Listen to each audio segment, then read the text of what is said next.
Thoungambi Women Multipurpose Cooperative Society Limited amasung Malem Leisana VLDF na shinduna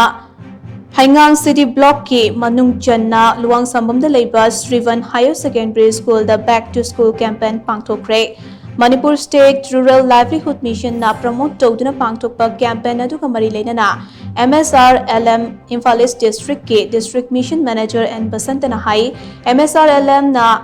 National Research Organization Kudumbasri Kerala ga MOU ama sign tawna campaign asi haukiba kumza lising ani tarani pandagi ngasi fawba campaign asi pangtokuna lakpani campaign asida nupi singbu kunai asida kari kamdongna thong manana tilhanba ngamgadage amati thong manana chawkhatna chatminagadage haibagi matangda wakhal tahalli haiki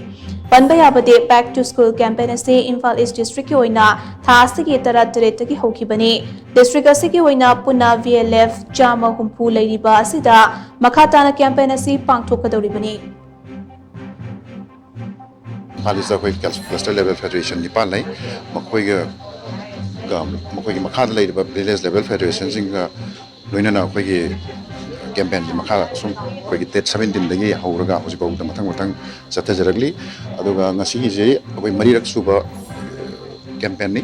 aduga sigi campaign se da koi social inclusion and social development gi makha da koi social SI social inclusion dagi gender convergence amadi food nutrition health and wash high-river topic maris the compound maris data koi MSRM na koi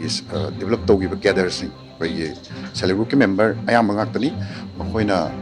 koi tapi tambihan ba hai tara aduga koi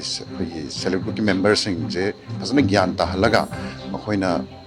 kari to ya ba ge ha ba do madu matang da koi one day gi ba koi ge dum la ba campaign ni masigi